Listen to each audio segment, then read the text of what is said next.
Assalamualaikum, halo semuanya. So in today's video, I'm gonna be talking about agreement between subjects and verbs. Apa sih agreement between subjects and verbs? Maksudnya gimana? Kita langsung ke contohnya aja ya, supaya bisa lebih jelas gitu tentang maksud agreement between subjects and verbs. Nah, jadi kalau misalnya kalian menemukan suatu kalimat itu kan harus ada subjek, harus ada verbnya juga. Dimana kalau kita ngomongin tentang agreement between subjects and verbs, antara subjek dengan verbs itu harus sinkron. Sinkronnya itu dalam artian apa? Kalau subjeknya itu singular, maka verbsnya harus ditujukan untuk subjek singular juga. Contohnya gimana? Contohnya gini. Misal ada di simple present tense. Simple present tense itu kan aturannya adalah Ayu Dewi nggak suka es kan? Ayu Dewi nih, I, you, they, we, atau sesuatu yang plural itu kalau misalnya dia dibuat sebuah kalimat simple present tense, maka verbnya itu verb 1 yang tidak perlu kita tambahkan s lagi. Tetapi kalau misalnya kalian menemukan subjeknya adalah he, she, it, atau sesuatu yang singular, maka verb satunya itu harus ditambahkan s atau es. S atau es. Nah, gitu. Terus kita buat contoh kalimatnya. Misalnya ada, kita pakai yang nama orang ya. Nama orang misalnya ada Angel.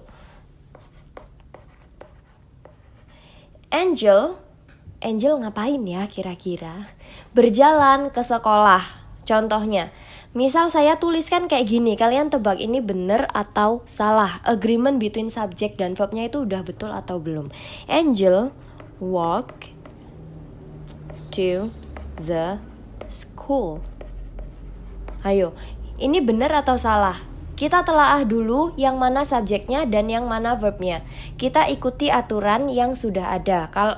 Let's say kalimat ini adalah kalimat simple present tense ya. Maka aturannya adalah yang ada di atas ini. Yang ada di atas nih, yang saya linkerin. Itu. Oke? Angel di sini itu berperan sebagai subject. Kemudian walk itu sebagai verb. Kita lihat subjeknya, apakah dia masuk ke plural atau yang singular kira-kira? Oh, ternyata Angel ini adalah singular. Dia sendirian, dia single, gitu ya. Maka harusnya verbnya itu ditambahkan s. Dari walk menjadi walks. Oh, berarti kalimat ini itu sebenarnya agreement between subject dan verbnya itu tuh nggak sinkron. Ya, itu yang dimaksud agreement between subject. Jadi antara subjek, kemudian verb yang digunakan tuh harus sinkron, harus seaturan. Gitu. Atau contoh lainnya kalau misalnya kita mau pakai tenses yang lain nih, misal tenses yang lain tuh ada continuous tense. Continuous tense itu kan dia pakai to be ditambahkan dengan verb 1 plus ing kan? Dia ada to be ditambahkan dengan verb 1 plus ing. Nah, subjeknya itu kan dipisahkan atau ditentukan berdasarkan to be yang digunakan. Kebalik. To be-nya itu kan ditentukan dari subjek apa sih yang digunakan. Misal kalau di present continuous itu kan ada am, ada is, ada are ya toh.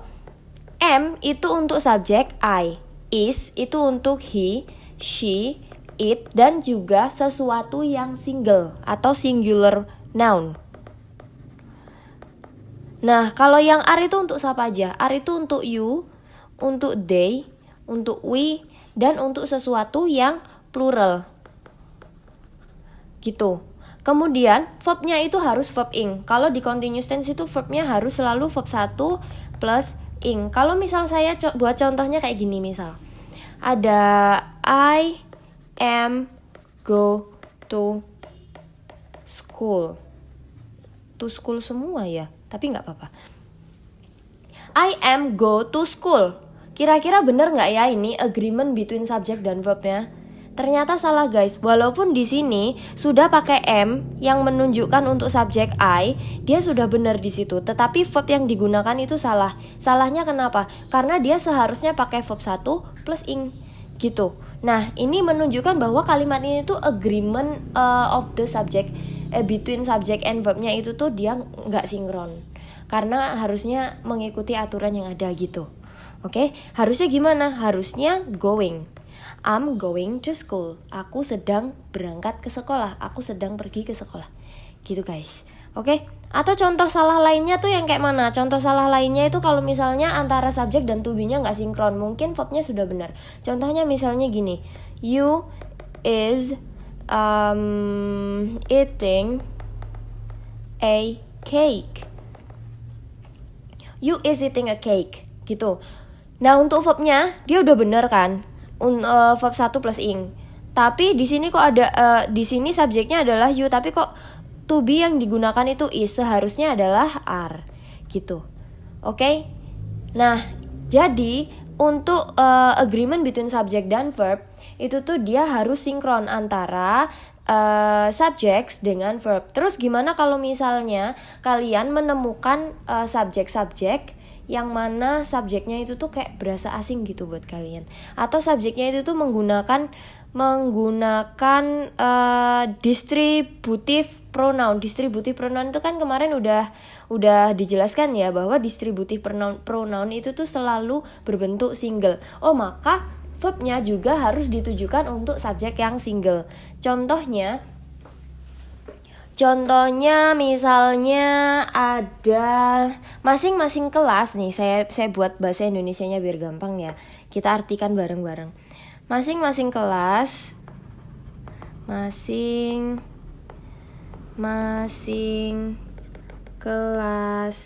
mendapat apa ya? Mendapat nilai bagus, misal gitulah. Oke, masing-masing kelas mendapat nilai bagus. Nah, masing-masing tuh apa sih? Masing-masing itu artinya adalah kalau di dalam bahasa Inggris tuh each. Kalau kelas berarti each class. Oke, kita dapat nih subjeknya. Subjeknya adalah each class. Ya, subjeknya adalah dari masing-masing kelas ini. Masing-masing kelas itu adalah subjek. Kemudian verbnya yang mana? Verbnya adalah mendapat. Ya, itu. Kemudian kita bahasa Inggrisin. Bahasa Inggrisnya adalah masing-masing kelas, each class. Nah, untuk kata mendapat dia gimana? Kalau misalnya kita mengikuti aturan simple present tense deh, Ayu Dewi nggak suka S. Nah, each class ini masuk ke kategori yang Ayu Dewi atau he she it kira-kira? Iya, betul sekali, dia masuknya ke he she it ya, walaupun gak ada yang jawab, gak apa-apa lah, saya jawab sendiri. Ya, dia tuh masuknya ke kategori he she it, atau dia tuh masuknya ke tunggal, single. Dimana kalau single di dalam simple present tense itu harus dikasih S atau ES di belakangnya. Maka each class bahasa Inggrisnya mendapat adalah get. Kita tambahkan S di belakang jadi gets. Good score. Nah, kenapa kok ininya nggak pakai ES ya? Karena each masing-masing. Jadi yang ditujukan itu tuh satu. Sebenarnya satu kelas gitu loh, satu per satu kelas. Nah, itu maksudnya itu tuh masing-masing tuh seperti itu. Kemudian di belakang sini juga adanya good score, bukan good scores. Walaupun dalam bayangan kita masing-masing kelas itu tuh pasti ada lebih daripada satu toh. Tapi tuh yang ditunjuk tuh sebenarnya adalah satu aja. Bukan satu aja, gimana ya? Satu per satu. Nah, gitu. Makanya di skornya juga bukan scores, tetapi skor. Gitu. Oke? Coba kalian buat 5 contoh kalimat tentang agreement between subject dan verb. Kalian taruh di kolom komentar. Jangan lupa dikasih nama. Untuk tensesnya terserah kalian. Mau apa aja boleh. Mau dia simple present tense gak apa-apa, mau dia simple past tense, pokoknya yang ada di 16 tenses itu terserah kalian deh mau pakai yang mana.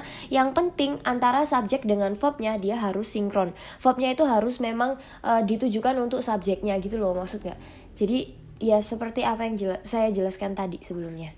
Oke guys, thank you so much for watching. Wassalamualaikum warahmatullahi wabarakatuh.